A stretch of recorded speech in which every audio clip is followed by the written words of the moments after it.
Hi, boys and girls. My name is Mrs. Brand, and I'm the school librarian at Lone Pine Elementary. Today, I'm going to be going over the second grade lesson for digital etiquette.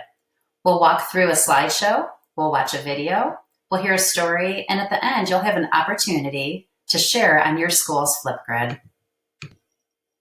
Digital etiquette. Digital etiquette is having the integrity, and that means doing the right thing when nobody is watching while you are using a computer. It is being responsible for your actions while you're using computers, and it's treating people like you would in real life.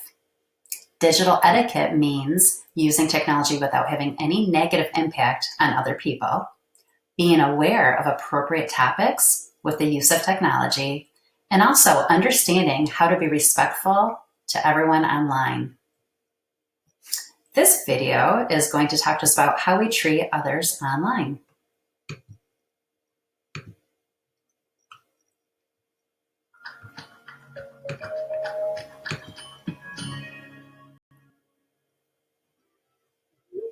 Sticks and stones may break my bones, but words will never hurt me. Well, sometimes the words do. Player 1 is online. Player 2 is online. Hey, Guts, my mom is calling. Gotta go. Okay, see you.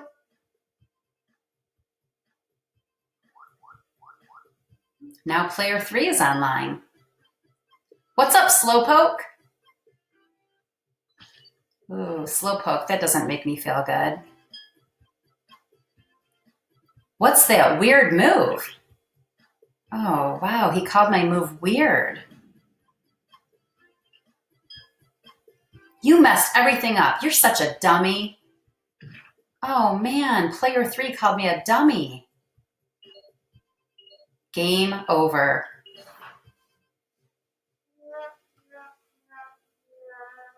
Well, this isn't fun anymore.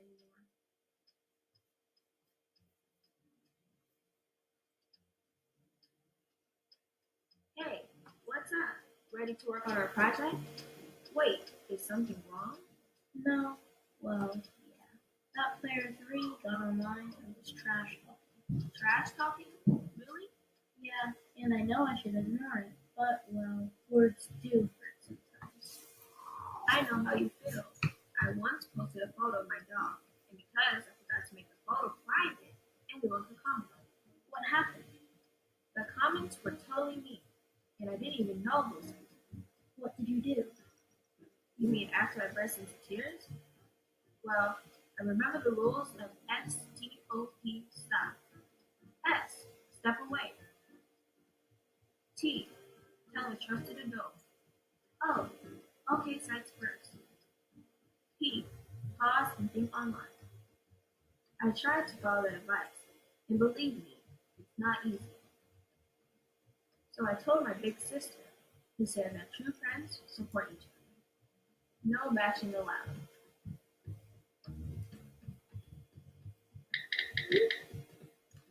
Sticks and stones may break my bones, but true friends will never say that. There's always someone else on the other side of that screen. How do you treat others online?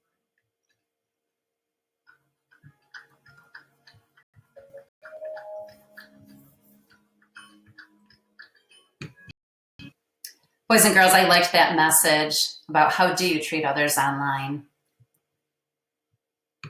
Some things to think about when you're using a cell phone or an iPad or any other device is being appropriate with it. So if it happens to be a cell phone, you can see there's this yes column, and then we have this no column. So for a yes column, if you're around somebody with an iPad or a phone, you always turn off the ringer or make it silent. You keep your conversation far away from others if you have to talk to somebody. You also offer to share technology with others. So if you're with a friend and they're just sitting there watching you, you can offer to share with them. You inform adults of any misuse or bullying on technology.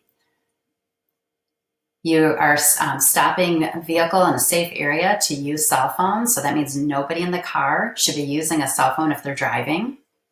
And you check for messages on your communication devices during your personal time, not during a time that's important and other people need your attention. Examples of things to not do. Says examples are speaking or texting on the cell phone while driving. That's not allowed.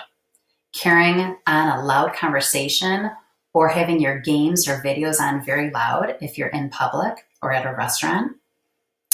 Also, while you're having a conversation with people, you need to give them your attention and stop texting and look up from your screen. Do not use any bullying behaviors and be kind online. And you have to be careful what you share in public. What should students know about email proper etiquette?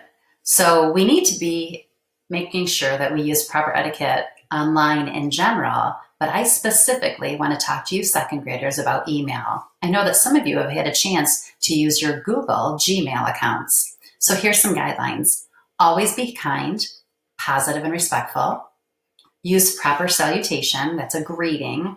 Use correct grammar and full sentences. Clearly state the purpose of an email. Maybe you're telling your teacher that you didn't understand homework or you forgot a field trip form. Save problems, complaints, or other issues for face-to-face conversation. It's always hard to handle that stuff in an email. Avoid anything that might be considered rude. So check your message over before you send it. And don't overuse the emojicons. Those are those little pictures and smiley faces and things like that. There's nothing worse than getting an email and the whole page is listed with all different pictures and no words or message. Also, avoid attaching long, elaborate email signatures, and I'll show you what that means in just a minute. And lastly, if you're sending an email, don't reply all so that your message goes to everybody that was included on the first message. All right, let's talk about email. There's different parts of an email. So on this box on the right here, where my cursor is, on the top it says new email. I can minimize it. If I use those arrows, it would make my box as big as the screen. And if I exit, it would exit out or close it. There's a to, so that tells me who I'm sending the email to, and I would need their email address. And then there's the subject line. And the subject is the description, just sometimes one or two words, and it's a description of the topic of the message, and it displays in most email systems on a list. So that way, when I receive my emails, I can quickly look at the subjects and see which ones I need to answer immediately. All right, and then the sender, that's who it's from, that's your email address. So when I receive an email, I'll notice that your email address is there as the sender. It also includes the date and the time. You can see the reply to. You can also see the recipient, who it's to. So that's this top box. That's where the recipient's email address is. The recipient is the person that's going to receive it. The greeting goes in this area here. And that's also called the body of the message. So you would say hello, and then list your email message. And then there's the closing off or signing. And so that would be saying goodbye, have a good day, thank you, and then you type your name. You can also send attachments. So if you look at this box here, you can already see that automatically, before I even started my email, it says Denise B. Brandt, and then it has my credentials, school librarian, and then it has my school information. I work for Bloomfield Hills School District, Lone Pine Elementary, West Hills Middle School, gives my phone number, and then our website. That's called a signature. I automatically put that into my email so that anytime I ever make an email, all of those words end up on the email automatically. I don't have to type them every single time. There's a feature in email that you could do that as well, but most people just sign their name. On the bottom of the screen, it says send, and I wouldn't push that until I'm ready to send my message. And then I can change the font. I can add an attachment. I can add a link. I can add emojis, which we'll talk about in a minute. I can add something from my Google Drive. All right, so this toolbar along the bottom, like I said, it can change your fonts. And what you'll want to look at is if you click on the A, you can choose the text size. You can choose the style of font you want. And usually we don't get too busy in emails because people are trying to read it, sometimes read it quickly, And if the font is really scripted or busy, it's hard to read. You can change if you want it bold, italicized, underlined, the color. You can change if you want it centered in the middle. You can make it bullet point or put numbers in front of it, and you can justify or move it around on the screen. This message over here says fonts. Don't go crazy with fonts, colors, and sizes. All right, using emojis or emojicons. Same thing, two different meanings actually. So an emojicon is a word that's made by combining the words emotion and icon. So an emotion is how you feel, and an icon is a picture.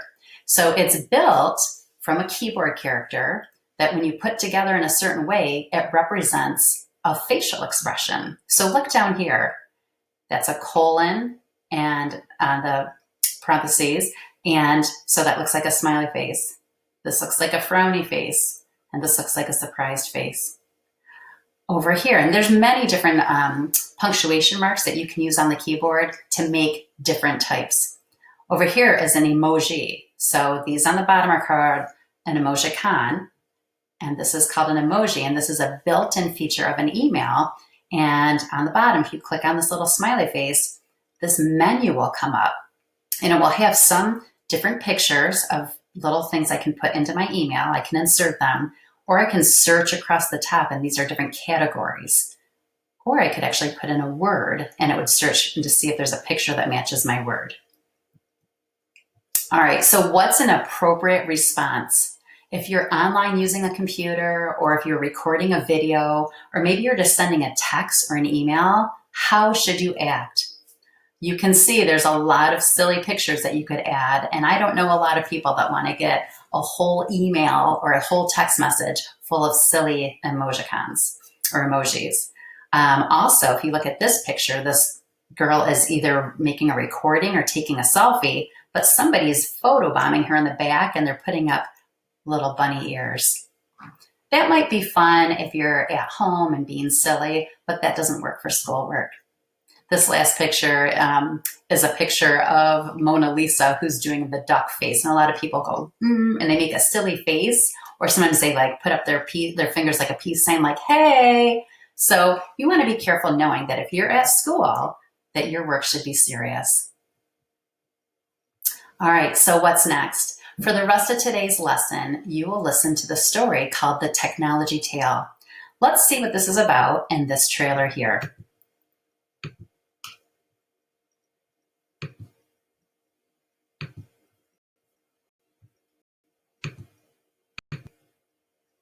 Hi, I'm Screen.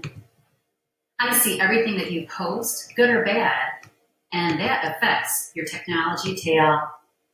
Your tale earns a gift when you post something nice or when you use words to help. But when you post things that are hurtful or mean, your tale gets a bruise, scratch, or a tear. Did you know that every time you post a put down, the person who gets it needs to do 10 pull-ups? You have to really think about what you're doing because your technology tale follows you wherever you go. Use your think gloves. Is it true? Is it helpful? Is it inspiring? Is it necessary? And is it kind? Always remember, you are in charge and you choose what's on your technology tale. If you filter your words correctly, your actions should follow. The Technology Tale, written by Julia Cook. Okay, so you'll be able to use the links on the rest of the library lesson. You'll be able to hear this whole story. And after the story, you can take time to email your school librarian or media specialist. And we want you to take time on your email in the subject line, just type in the words test email. It's just like a little test. We're going to test and see if it works. So the emails listed below here are your media specialist emails, and you'll also be able to find those in the office hours. There's one last thing. You're going to have an opportunity to go on to Flipgrid. So we would love for you on the office hours to click on your Flipgrid link for your school. You may need the password that's listed there, or you may need to sign in using your Google username and password, and just share something about being online. Give everybody a little tip or something that you learned about being online. Have a great day, everyone.